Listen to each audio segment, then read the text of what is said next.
स्वागत है मित्रों, आप सभी का एक बार फिर से हमारे इस चैनल इलेक्ट्रॉनिक स्टडी में।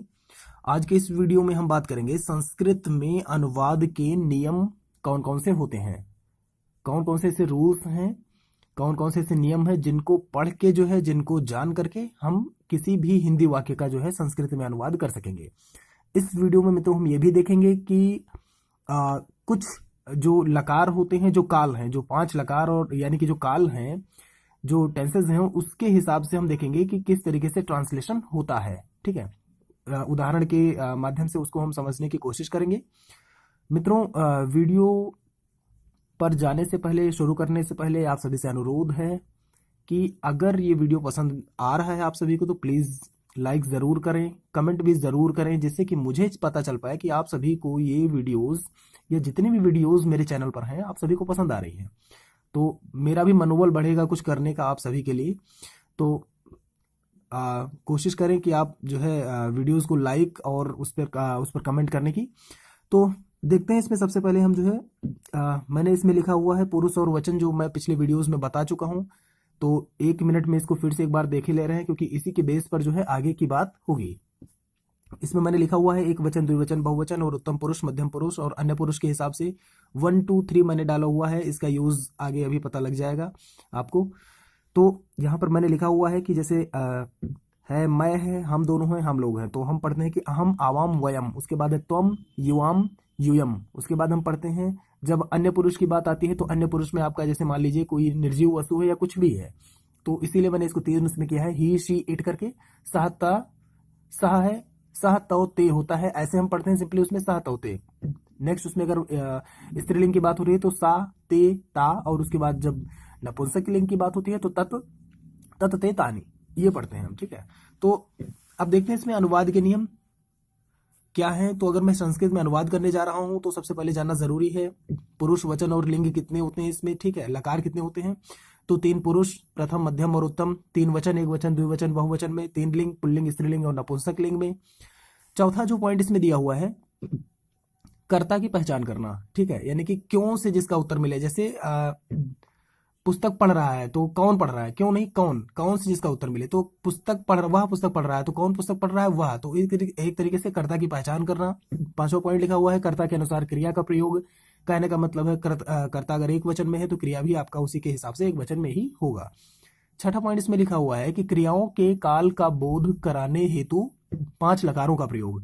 ठीक है, जैसे मैंने बोला था अभी, वैसे लकार 10 होते हैं फिलहाल, जो जिनका यूज हमको करना है वो 5 ही हैं, वो काफी हैं जानने के उसमें। तो पहला इसमें लट लकार दिया हुआ है वर्तमान काल में, जैसे लिखा हुआ है सह पठति। ये सिंपल सा एग्जांपल है, अभी हम इसको अच्छे से आगे समझेंगे किस तरीके से एग्जांपल्स के माध्यम से जो अनुवाद होता है। लंग लकार में होता है भूतकाल, जिसको हम बोलते हैं, यानी कि सह अपठत हो जाता है, आ लग जाता है इसमें आगे। लृट लकार की बात है यानी भविष्यत काल, तो उसमें सह पठिष्यति हो जाएगा। लोट लकार आगे के अर्थ में होता है या प्रार्थना के अर्थ में, तो त्वम पठ हो जाएगा। वही अगर विधिलिंग लकार की बात हो, 5वें लकार की, तो ये होता है चाहिए या उपदेश आदि के अर्थ में जो क्रिया का हम प्रयोग करते हैं उसमें आता है। जैसे उसे पढ़ना चाहिए, वह पढ़े, इस तरीके से आदेश दे या उपदेश दे तो सह पठेत हो जाएगा। अब इसमें देखते हैं 8वां पॉइंट लिखा हुआ है, 7वां पॉइंट है जिस पुरुष व वचन में कर्ता होगा क्रिया भी उसी पुरुष और वचन में होगी। मैं अभी बता चुका हूं इसको, 8वें में है पॉइंट ये सिंपल से पॉइंट्स हैं, अभी आपको समझ में आ जाएगा जब मैं बताऊंगा कि किस तरीके से यूज में ट्रांसलेशन आएगा।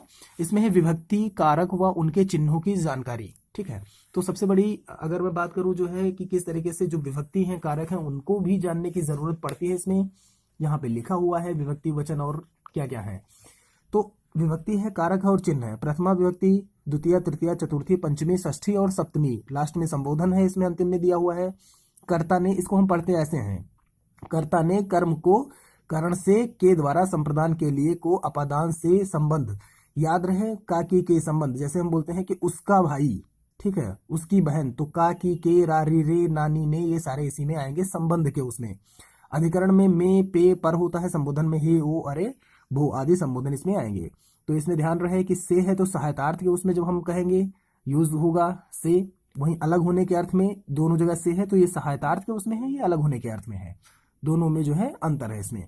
अब ये तो बात हो गई एक तरीके से जो विभक्ति है, कारक और उनके चिन्हों की जानकारी कि किस तरीके से, ये आपको रटा होना चाहिए पूरी तरीके से कि कहाँ पे क्या चीज आ रही है। ठीक है, उसी के हिसाब से जो है ट्रांसलेशन की बात आगे होगी।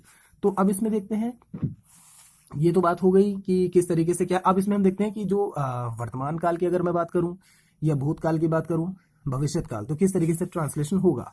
तो इसमें जो है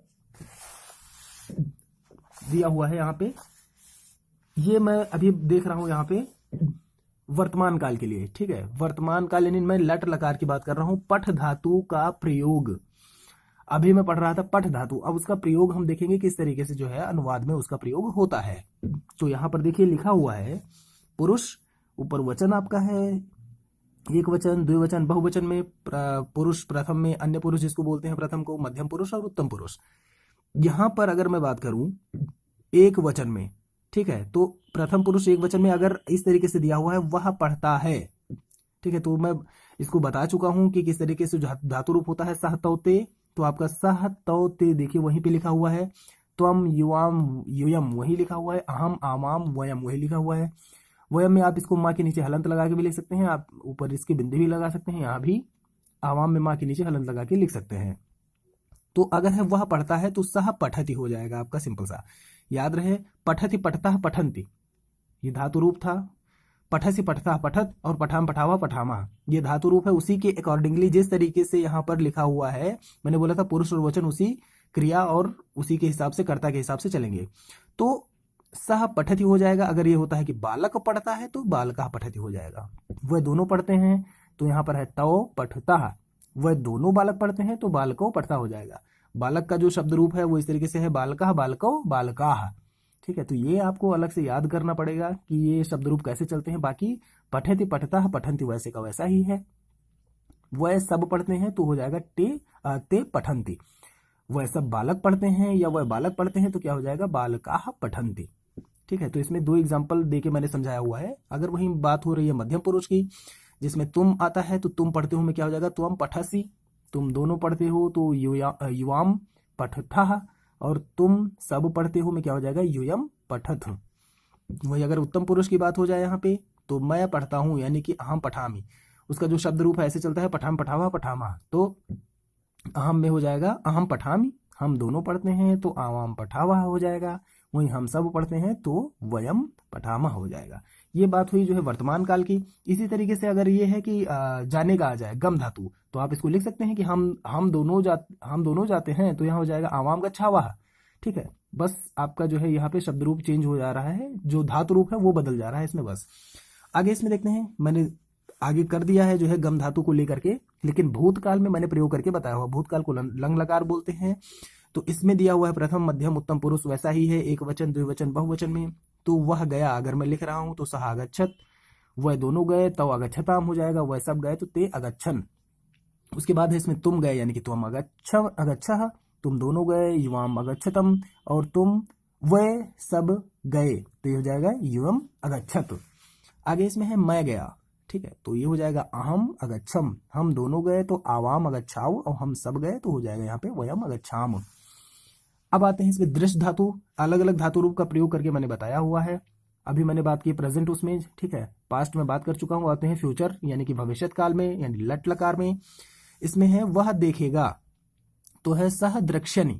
ठीक है, वह दोनों देखेंगे तो द्रक्षतः, वह सब देखेंगे ते द्रक्षन्ति। नेक्स्ट इसमें दिया हुआ है वह तुम देखोगे तो तुम द्रक्षसी। मैंने बोला था पठते पठता पठनते पठसी पठथा पठत, तो आपका ये द्रक्षसी द्रक्षथा द्रक्षथ वही चीज है। ठीक है, बदला हुआ है केवल आपका जो है धातु रूप। तो इसमें हो जाएगा युवाम द्रक्षथा और इसमें हो जाएगा युयम द्रक्षत। अगले है मैं देखूंगा तो अहम द्रक्ष्यामि, आवाम द्रक्ष्यावः और वयम द्रक्ष्यामः। अब आगे इसमें देखते हैं, ये तो तीन हो गए लकार की बात जो है। अब इसमें आते हैं जो चौथा आपका दिया हुआ है लकार यानी लोट लकार आज्ञा सूचक के अर्थ में हम कैसे पढ़ते हैं। तो इसमें लिखा है आपका वह करो, सह करो तो वह दोनों करें तो कुरु नाम है। उसके बाद वह सब करें तो ते कुरुवंतु, तुम करो त्वम कुरु, तुम दोनों करो युवाम कुरुतम, और तुम सब करो युयम कुरुत। ठीक है, मैं करूं अहम करवाणी, हम दोनों करें आवाम करवाओ, और हम सब करें वयम करवाम। तो ये बात हो गई आज्ञा सूचक के अर्थ में। और जो लास्ट अंतिम उसमें दिया है लकार में वो दिया है आपका, मैंने लिखा है इसमें भू धातु जो होना होता है उसके अर्थ में विधिलिंग यानी कि चाहिए के अर्थ में उसका प्रयोग कैसे करते हैं। तो इसमें भी वही आपका उसे होना चाहिए, अगर बोल रहे हैं तो सह भवेत, उन दोनों को होना चाहिए, तो तव भवेताम, उन सबको होना चाहिए, ते भवेयुः, तुम्हें होना चाहिए, तुम भवेव भवेवः, उसके बाद तुम दोनों को होना चाहिए, युवाम भवेतम, और तुम सबको होना चाहिए, युवम भवेत। फिर है उत्तम पुरुष के, उसमें एक वचन में दिया हुआ है मुझे होना चाहिए, तो अहम भवेयम। अगर मैं द्विवचन की बात करूं तो हम दोनों को होना चाहिए, तो आवाम भवेव। और अगर मैं बात करूं बहुवचन के उसमें तो हम सबको होना चाहिए, तो ये हो जाएगा वयम भवेम। तो मित्रों ये थी बात जो है पांचों लकार में किस तरीके से धातु रूप का प्रयोग होता है, जो है अनुवाद के उसमें हम जब अनुवाद करते हैं। अगले वीडियो में हम देखेंगे कम से कम 50-60 जो दैनिक जीवन के जो साधारण और सरल वाक्य हैं उनको इकट्ठे ही उनका जो है हिंदी से संस्कृत में अनुवाद क्या होता है। तब तक के लिए धन्यवाद।